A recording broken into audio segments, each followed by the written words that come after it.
Hinilang ako Opo. ng April 16, 1941.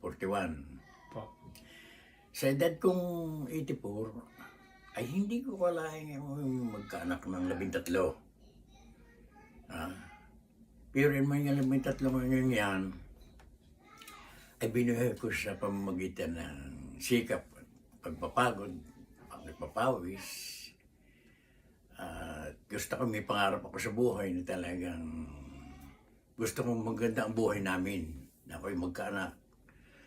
Sapagkat ako'y nung panahon rin nakaranas ng halos hindi nakakain, isang kain lang maghapon, may bata-bata pa, hirap na hirap kami sa buhay. Na hindi ko kalain ngayon, kaya ako'y istorya buhay, ako'y nagtagumpay sa tulong din na aking mga anak at sa pagsisikap ko.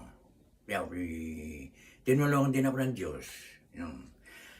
Sa 13 kong yari, pinagsikapan kong ako'y, yun nga, gumaling ang buhay. At para magbigyan ko ng magandang kinabukasan ng aking mga anak, hindi ako nagsipag. Hindi ko naiintindihan ang hirap. Malakas naman ako eh.